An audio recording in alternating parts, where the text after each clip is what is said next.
And what that does is that allows us to record, and then we could have it for posterity's sake. Um, Secondly, please keep your Zoom audio setting on mute. That'll ensure that any background noise that might be happening in your home won't interfere with the, san- the sacredness of our service tonight. Also, our speakers and musicians will be spotlighted, as I mentioned. And what that means is that when someone begins to speak, I will choose their spotlight, and that'll put them in the front of your screen. And that will allow you to see them, um, because with over 200 people on the screens, it may be hard to track who's speaking. Also, if you do have internet stability issues, and sometimes that happens to me, oftentimes the easiest thing to do is to log off and to log back on. That oftentimes is the quick fix when there's stability issues. And fortunately, if that would happen to me, we have multiple co-hosts and they would continue to show without me, I hope, until I came back to the event. Um, and feel free, I want to encourage you to feel free to utilize the Zoom reaction emoticons. A lot of times in our service, when we have it in person, um, there is a lot of emotion that we're all feeling, and there's a way of expressing that with others through rubbing our hands, or as some examples are already showing up, using the emoticon or the happy emoticon or tears emoticon. There are wonderful emoticons that Zoom allows us to do to sort of express the appreciation for others as they're speaking, or if you feel connected to someone as they're speaking. Towards the completion of our service, we will be encouraged to light or turn on an electric individual candle and hold them up in front of our screen. I'm going to model that for us tonight. And what we're asking is that if you do have a candle towards the end, we'll ask you to hold it up to the screen. And I have a background on, but you can see I have my candle turned on. And that's all we're asking you to do during that portion of the service, if you feel comfortable in doing that. And that we'll do that when the song "Light a Candle" is performed by the Jaeger and Reed. Um, and I'd also like to thank in advance our candle lighters, who are Lisa Branson, Debbie Lee, David Ip, Mary Gloner, and Janet Childs.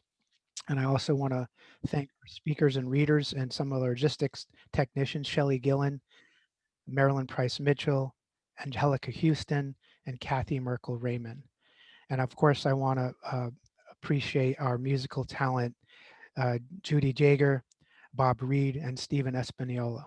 And one note, the song performed by Judy and Bob tonight entitled Won't Let Go is actually a song written by Sonia Rustine or Rustine. And lastly, on a final note, before we start with her formal introduction, Cara does not espouse a particular faith or religion, and therefore has chosen not to embrace any specific faith during tonight's service. We encourage everyone to draw meaning from their own personal beliefs and experiences.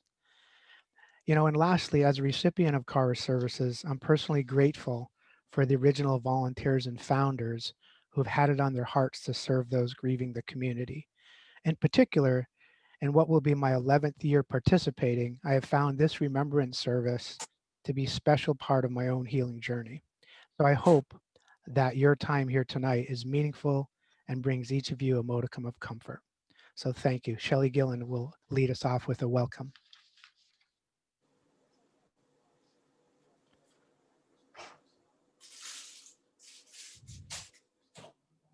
Unmute, Shelly.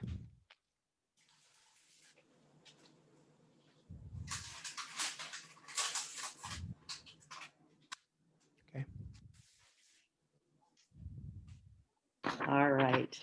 Um, so again, welcome. My name is Shelly Gillen, and I serve as the director of CARA's program and client services.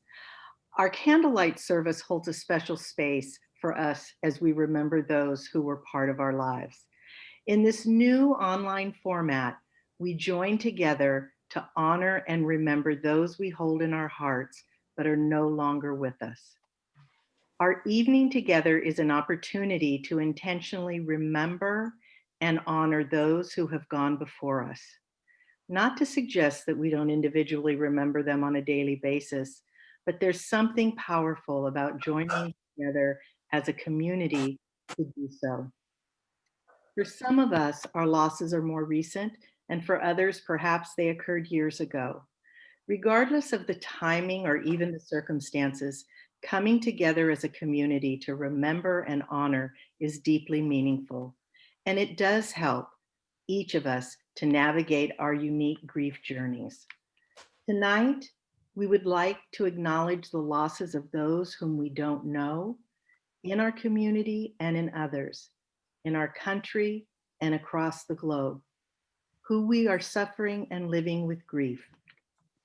In addition, we would like to recognize the countless families and individuals affected by the coronavirus pandemic. Lighting a candle is often viewed as a sacred ritual in many cultures and religions. For centuries, people around the world have burned candles in remembrances of loved ones as a way of healing the past and bringing hope for the future. This evening, we will light candles of memory, courage, hope, love, and community. Hear meaningful sharing and musical arrangements, and then collectively light individual candles for those special people in our lives who have died. So to begin our service, we'll start with a poem by Marilyn Price Mitchell. Marilyn currently lives in Washington State, and many years ago, she served as a CARA volunteer and was very instrumental in organizing one of the first remembrance services that we offered for our community. Marilyn? Thank you, Shelley. Before I read my poem, I'd like to tell you what inspired me to write it. For those who might not be familiar with the snowdrop, it is a white bell-shaped flower that grows on beautiful bright green stems and blankets the English countryside during the wintertime. And in fact, it is the first flower to bloom in January, and it often pops up right through the snow, hence its name, Snowdrop. When my husband and I spent a year in England in 1994, we were walking one day through an old church cemetery and noticed that the graves were covered in snowdrops. And when we returned home, I wrote this poem called The Gift of the Snowdrop. When I'm buried beneath the ground, under gray skies filled with rain, please plant my grave with snowdrops. They will surely ease your pain. From winter's barren earth they spring, through rocks and weeds and frost, to show their sweet white bells of love, saying, we're alive, life is not lost. The snowdrop, like the gift of love, shines through our rain and gloom, reminding us of courage to blossom and to bloom. As you walk the road without me, please hold on to this belief that love, like the strength of the snowdrop, will sustain you through your grief. Beautiful.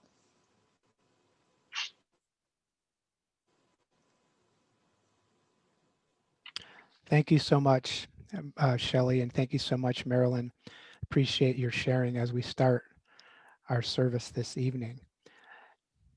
The candle of memory, our first candle.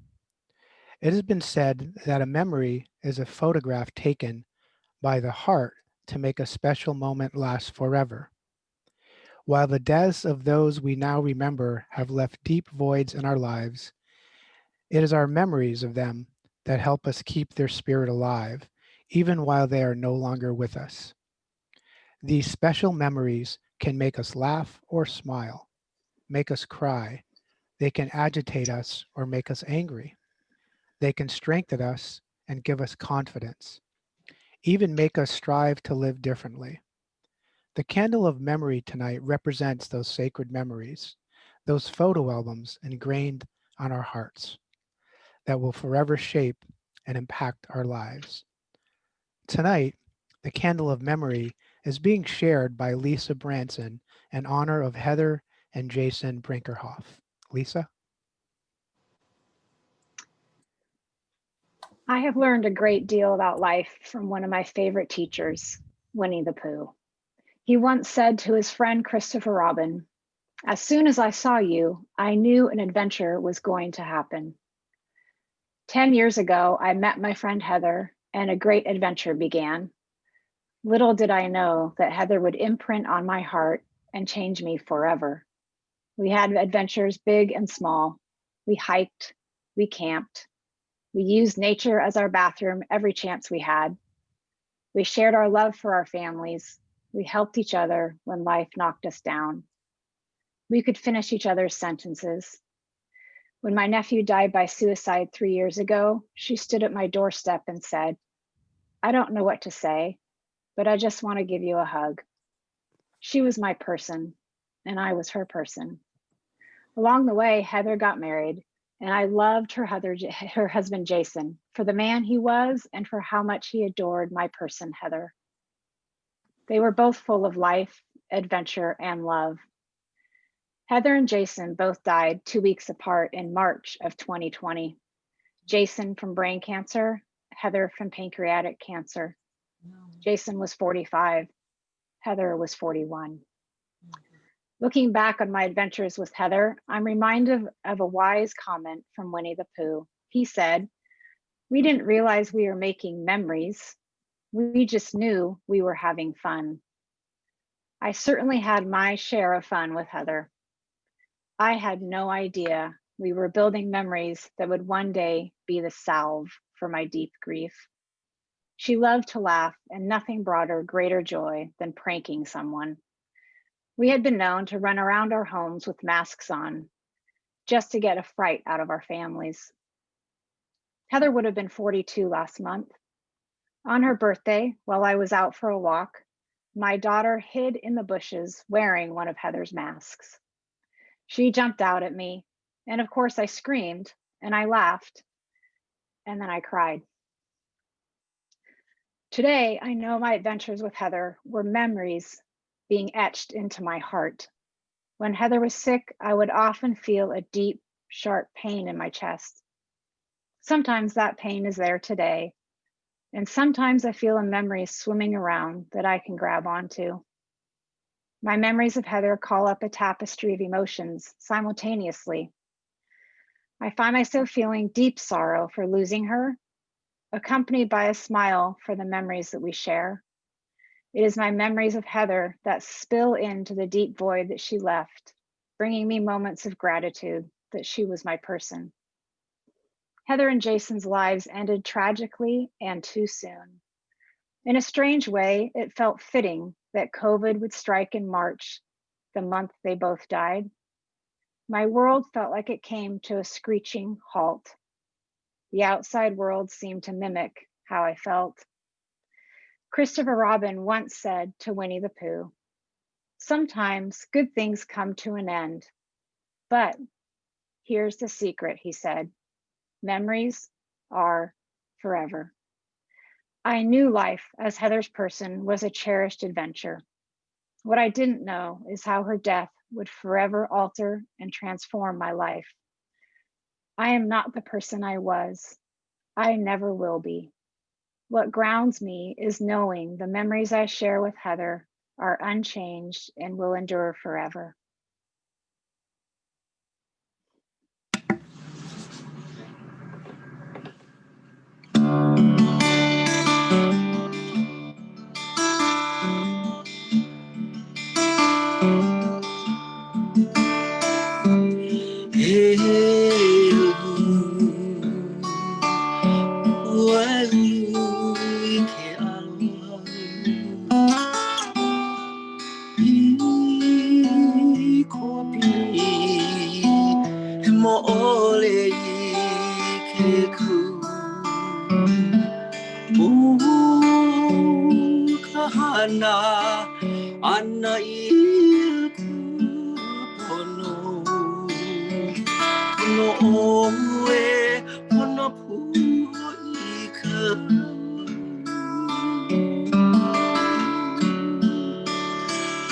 O e pono pui kawa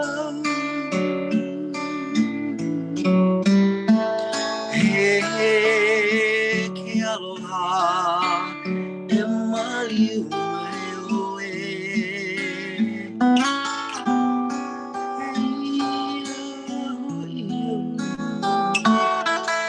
Ke kalia puni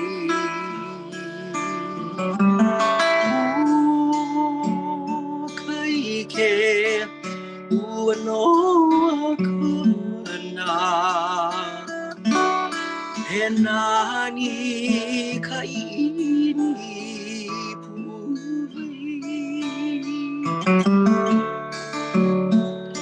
He nani ka ini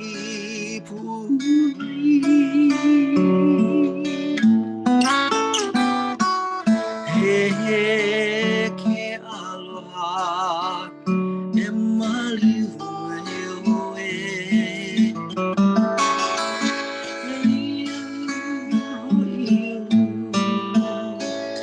Ke kalia kuni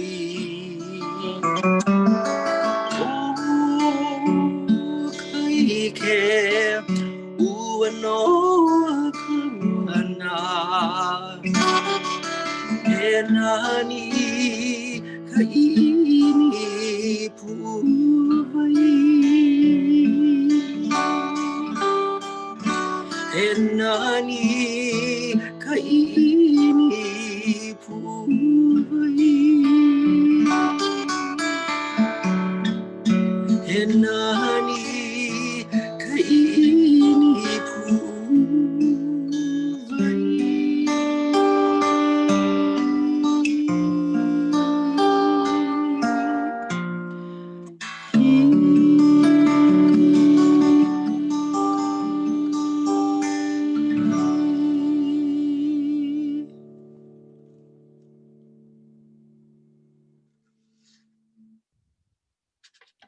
Thank you, Stephen, and thank you, Lisa, for that sharing. It is much appreciated. The candle of courage is our second candle. The daily news in our social media feeds often depict courage as extraordinary acts of bravery. However, one of my favorite sayings about courage is by Mary Ann Radmacher, who said, "Courage doesn't always roar. Sometimes courage is the quiet voice at the end of the day saying, 'I will try again tomorrow.'"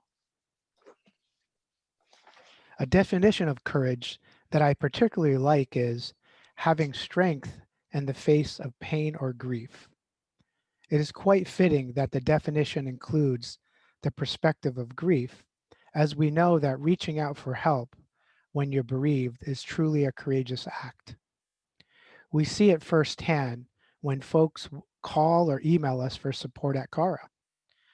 When courage is embraced, it helps us deal with the unpredictable and the unknown. It helps us to live with the unchangeable and permanence of death. Courage frees us to love again, reimagine dreams, and even take chances. And when practiced, courage leaves a powerful core of strength. Tonight, the candle of courage is being shared by Debbie Lee in honor of her daughter Kama, and in memory of her husband Hugh. I chose the candle of courage because in every experience I've had with Cara over the last 18 years, I've witnessed courage from people of all ages, small children, teenagers, young and not so young adults. My Cara story started 15 years after my husband and the father of my children died by suicide. At that time, my daughter was 15 and my son was 13, and our life was changed forever. I didn't know about Cara at that time, and we struggled to make sense of what had happened to us. Then my daughter, Kama Lee Fletcher, learned about Cara as she was training for a marathon through Team in Training. She was training with a man whose wife had died of leukemia, and he shared how much Cara had helped him. Kama then took a step that changed our lives, our family's life for the better. She started to volunteer at Cara. She found out about their services and eventually became the development director there. She courageously joined a Cara suicide survivors group 17 years after her father's death. That Cara group supported her in a way that I couldn't when she was 15 and her father died. She emerged from this group with a new hope and a renewed spirit of joy that I hadn't seen in her in a very long time. It was as if a literal burden had been lifted from her shoulders. And it all started with the courage that her friend had to share about his loss and his help from Cara. And that led her to make that brave decision to become a Cara client. My becoming a Cara facilitator was also my daughter's idea. In her role as Cara development director, she was instrumental in organizing the first Camp Erin, a weekend grief camp for children who've had a parent, grandparent, or a sibling die.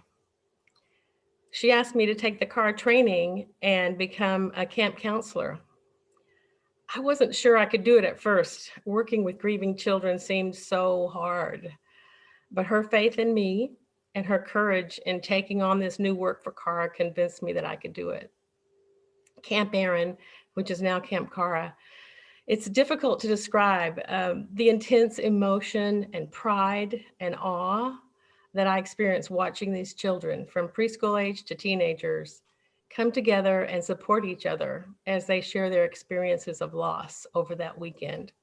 The unbounding courage it takes for those children to stand up in front of the entire camp, to light a candle for their person, say their name and how they died is inspiring, and one of the most moving events I've ever been a part of. Grieving children bravely doing the hard work of living with loss. I also get to witness amazing courage in the SD1 group that I have facilitated for 13 years. The women and men in this group have had a spouse die suddenly and have small children. Often new members come to their first meeting completely disheveled, bereaved beyond explanation, and are not sure how they're ever going to survive the incredible loss that they're experiencing. What courage it takes to attend that first meeting and share their heartbreaking story with people they have just met. What's magical about being a facilitator is that I have the privilege of being with these precious souls over time. And I get to witness their transformation and watch their strength and courage grow because of the support of this Cara group. And finally, the Cara staff, the volunteers and the facilitators complete the circle of courage that is Cara. I'm forever grateful for the safe space that Cara created that helped my family and that continues to help bereaved individuals and families find their own courage and a path to a new normal and a new life.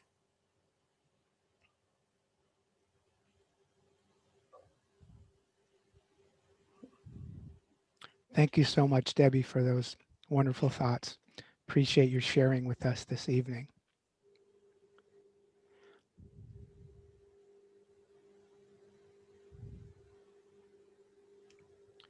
The candle of hope, our third candle. Hope is complicated. Hope is a complicated topic or theme. When we are grieving and we hear others talking about hope, it can feel hollow or even discouraging. When you are in the midst of navigating a loss, the meaning of hope that we once held is often challenged. But over time, we begin to look for different hope, a renewed hope. Martin Luther King once commented, "We must accept finite disappointment, but never lose infinite hope." This really resonates with my perspective of having a renewed hope. Accepting the permanence of death, yet looking into the future with the belief that there could be an infinite number or what I refer to as unexpected positives.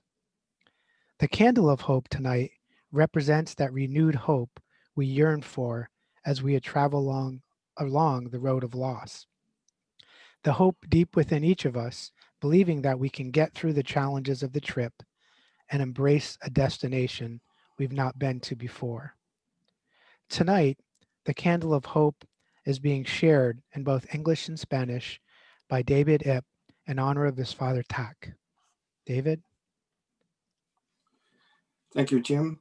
I have the honor of representing the Spanish group volunteers, and one of our fellow volunteers, Maria, who's currently in Spain, has shared this poem with me. And first I'll read in Spanish and then in English. La Esperanza, por Alexis Valdez. Cuando la tormenta pase y se amanecen los caminos y seamos sobrevivientes de un naufragio colectivo. Con el corazón lloroso y el destino bendecido, nos sentiremos dichosos tan solo por estar vivos. Y le daremos un abrazo al primer desconocido y alabaremos la suerte de conservar un amigo. Y entonces recordaremos todo aquello que perdimos y de una vez aprenderemos todo lo que no aprendimos. Ya no tendremos envidia, pues todos habrán sufrido. Ya no tendremos desidia, seremos más compasivos. Valdrá más lo que es de todos que lo jamás conseguido. Seremos más generosos y mucho más comprometidos. Entenderemos lo frágil que significa estar vivos. Sudaremos empatía por quien está y quien se ha sido. Extrañaremos al viejo que pedía un peso en el mercado, que no supimos su nombre y siempre estuvo a su lado. Y quizás el viejo pobre era tu Dios disfrazado. Nunca preguntaste un nombre porque estabas apurado. Y todo será un milagro y todo será legado. Y se respetará la vida que hemos ganado. Cuando la tormenta pase, te pido, el divino, apenado, que nos devuelvas mejores como nos habías soñado. In English, it's called When a Storm Passes by Alexis Valdez. When a storm passes and the roads are tamed, and we're the survivors of a collective shipwreck. With a weeping heart and a blessed destiny, we will feel happy just for being alive. And we will hug the first stranger and praise the luck of not having lost a friend. And then we will remember everything we lost, and all at once we will learn all we had not learned before. We will no longer be envious because we will have all suffered. We will no longer be lazy, and we will be more compassionate. What belongs to all will be worth more than that never achieved. We will be more generous and much more committed. We will understand how fragile it means just to be alive. We will sweat empathy for who is and who has left. We will miss the old man asking for $1 in the market who didn't know his name, although he was next to us, all the same. And perhaps the poor old man was your God in disguise. You never asked for his name because you were in a hurry. And everything will be a miracle, and everything will be a legacy. And life will be respected, the life we have won. When a storm passes, I ask the divine, full of sadness, to return us to the better as he had dreamed we would be. Thank you.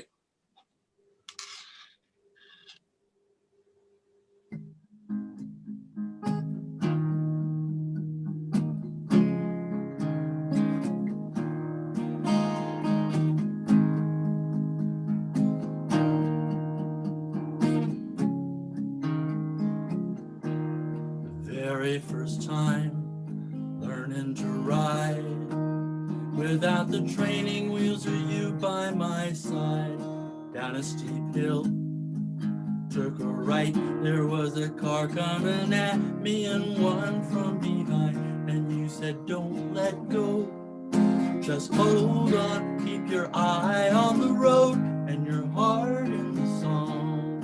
Whatever happened is already gone. Don't let go.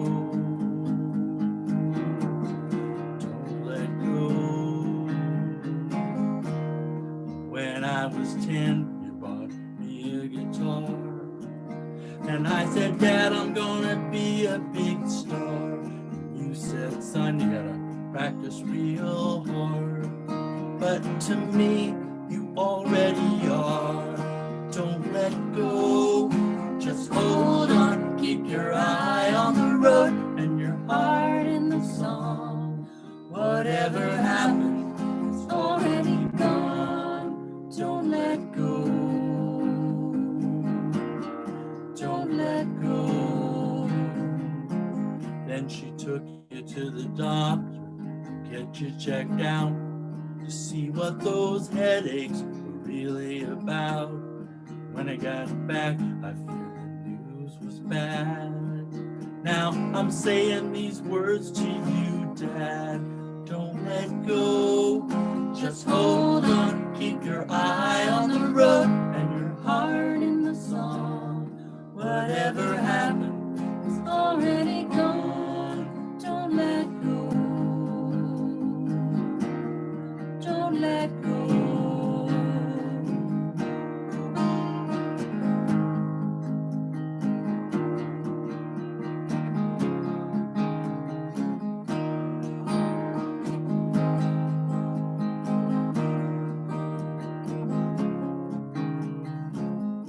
Then I heard your voice, all my fears disappeared. I knew exactly why we are here. It's for this moment to recognize that you will always be by my side, and I won't let go. I'm holding on, got my eye on the road and my heart in the song. Whatever happened is already gone. Don't let go. And I won't let go. I'm holding on, got my eye on the road and my heart in the song. Whatever happened is already gone. Don't let go. Don't let go. I won't let go.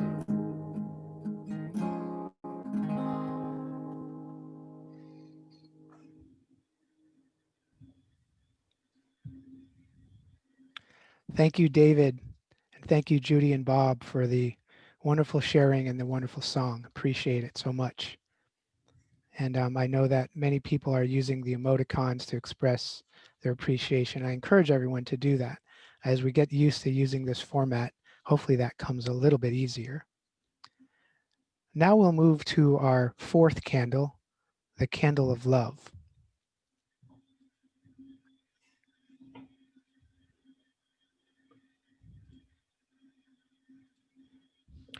The true sense, the candle of love. Love is one of the most addressed topics and themes from ancient works to modern day literature, movies, and music. Throughout the centuries, symbols, quotes, novels, poems, songs, paintings, statues, and now even digital emoticons have been created to define or express love. And yet, while the world's greatest thinkers, philosophers, musicians, and religious figures have attempted to understand the complexity of love, the curious thing about love is that no matter how it is defined or expressed, it is usually pretty easy to recognize it when we see it, or more appropriately, when we feel it. There is something that resonates deeply within us as human beings when we see an act of love or see two people in love, or when we give love and receive it. It truly is, as they say, the greatest gift anyone can give or receive. Tonight, the candle of love is being shared by Mary Gloner in honor of her mother, Hermosa Alar Bravotan. Mary? Thank you, Jim, for the introduction. I'm grateful to Kara for bringing us together tonight as a community, and I'm very honored to light the candle representing love. There are many ways that we express love, and it is a blessing to share our love with others throughout our life. Of all the loves that we experience, the love between a mother and child is enduring and life-shaping. This is especially true for the love that I have with my mother, Hermosa Alar Bravo Tad. The Prophet, written by the Lebanese American poet Khalil Gibran, continues to inspire me, and I'd like to read and reflect upon a brief passage that was shared as part of my mom's memorial service last year. You would know the secret of death, but how shall you find it unless you seek it in the heart of life? The owl whose night-bound eyes are blind unto the day cannot unveil the mystery of light. If you would indeed behold the spirit of death, open your heart wide unto the body of life. For life and death are one, even as the river and the sea are one. In the depth of your hopes and desires lies your silent knowledge of the beyond. And like the seeds dreaming beneath the snow, your heart dreams of spring. Trust the dreams, for in them is hidden the gate to eternity. As a Filipino American, a first generation born in the United States, I strive to bridge my Filipino traditions with my American idealism. And in this passage, the metaphors regarding the river and sea, as well as dreams, hold special symbolism in the Filipino culture that I was raised. My family is from the Visayan Islands. It's a central part of the Philippines, which is more rural than Metro Manila and has a strong connection to the supernatural beliefs and practices.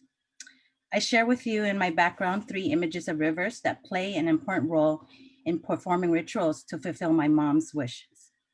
The top left is a river near the home she grew up in the Philippines.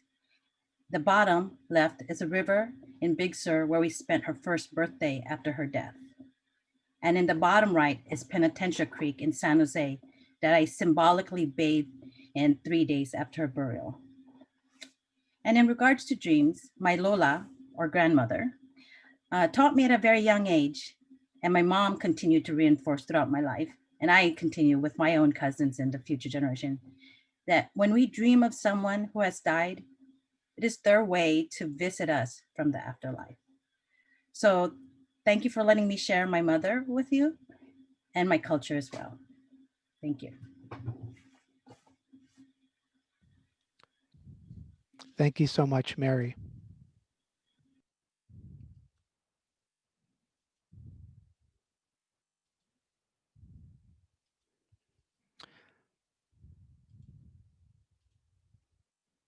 The candle of community, our 5th candle. The true essence of community is human connection. Novelist Herman Melville stated, "We cannot live only for ourselves. 1,000 fibers connect us with our fellow man." And it's true.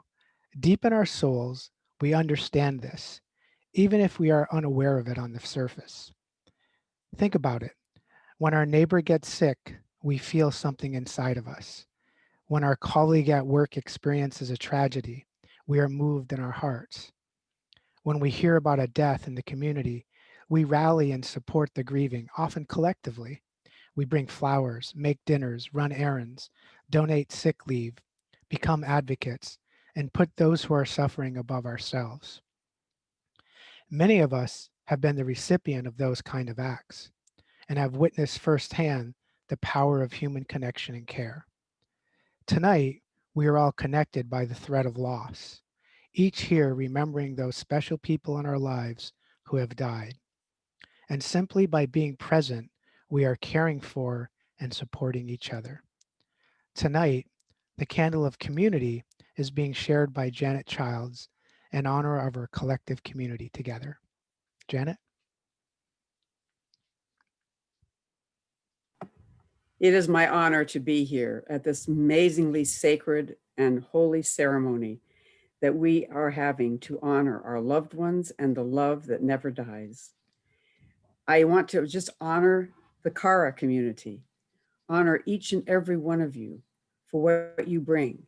You are an unstoppable light, and you also, each as individuals, bring a unique light that no one else can bring. We need your light. We need your courage, your hope, your love. We need all of it. to be able to weave a blanket of light for our community. Because our community, in the midst of all that we are dealing with, these challenging times, the multiple issues that we are dealing with the pandemic, and I'm calling it pandemics because we have several pandemics happening at the same time. We almost call it 360 grief. Every area of our life is impacted. Every moment of our day has to be carefully thought out. And if you are dealing with grief, on top of that, from the death of a loved one, my heart goes out to you because we are a strong community. And by tending and befriending together, and by being with each other, we create a light of safety and of courage. And that is the way that we as community, especially here, a community of supporters, a community of grieving people, but more than that, we are a community of humans who have loved, who do love, and who will love. We light this candle for you. For the brokenhearted and grieving, we light this candle for you. Enciendo una vela para ti. For the lost and all alone, we light this candle for you. Enciendo una vela para ti. For the hungry and the cold, for the deep night of the soul, we light this candle for you. Encendemos, encendemos, encendemos una vela para ti. For the promise of the rainbow, shining like the sun, for the healing and the giving that makes us all one. We light this candle for you. Encendemos, encendemos, encendemos una vela para ti. My friends, I want you to know that you are a part of the flow, just as Mary was sharing about the rivers of love. We can create that infinity of giving and receiving, that flow of energy that holds its own in the most challenging moments. And to know that we, as we hold each other, hold our own hearts so that the light of love can shine. Thank you, Cara, for being in the community. Thank you for allowing me to be a part of your community tonight. And be gentle with yourself. In these times especially, as gentle as we can be with ourselves, we can be with and for each other. My heart goes out to you. We are community. We are one. Thank you so much, Janet. Thank you for those kind words and your sharing on community. What we'll be doing now is we'll be inviting everyone to participate in our candle lighting ceremony collectively to honor and remember each of our loved ones who have died.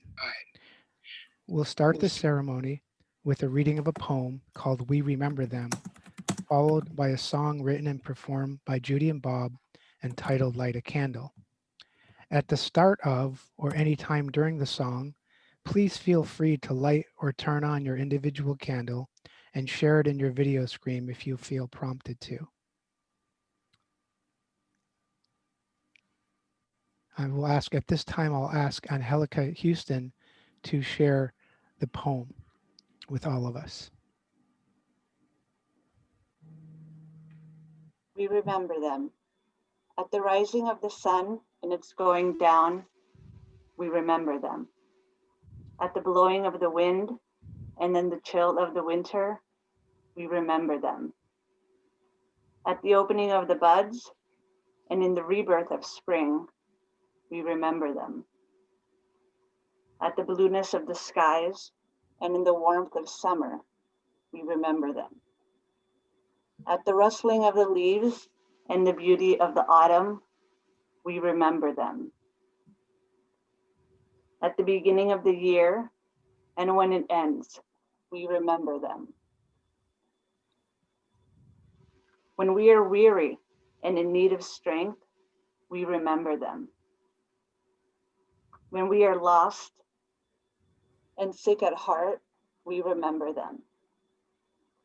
When we have joys, when we have joys we yearn to share, we remember them. When we have achievements that are based on theirs, we remember them. As long as we live, they too shall live, for they are part of us. We remember them.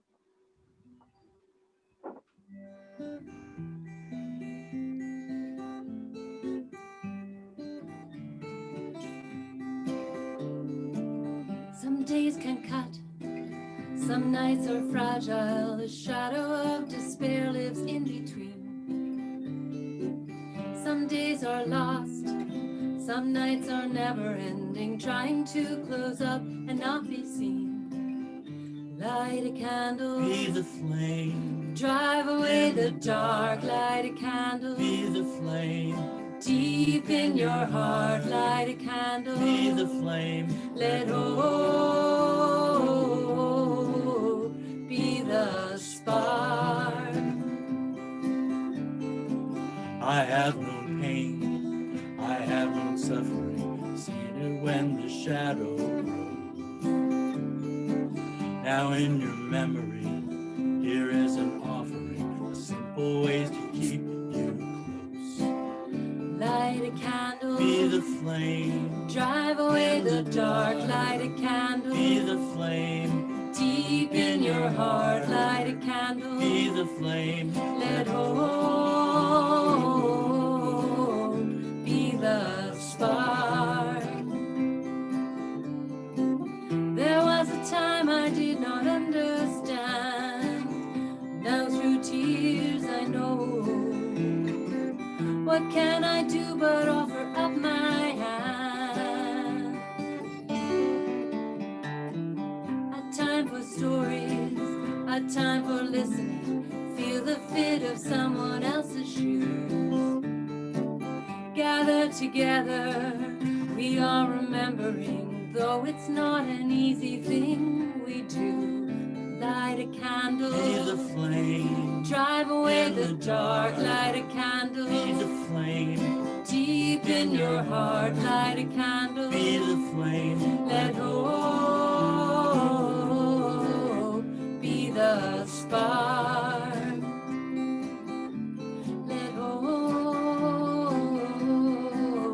be the spark.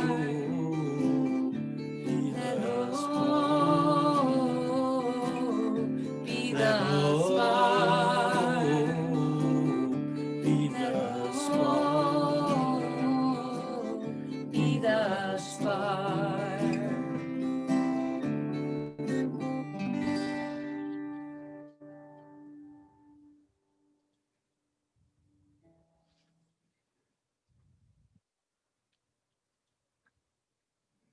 Thank you so much, Judy and Bob, for that wonderful song that you've written for our service. And thank you, Angelica, for reading We Remember Them for us. The flames of memory, courage, hope, love, and community, and our individual candles glow to remember those that have gone before us. These collective flames combine to light the darkness around us and remind us that we are not alone in our grief. And we each have our own beautiful stories of those who are living, and especially for those who are no longer with us. The memories that bridge past, present, and future, and the hope and love that inspires meaning in our lives. As we conclude tonight, I would like to express my gratitude for each of you joining and hope that this service has provided a measure of comfort and meaning.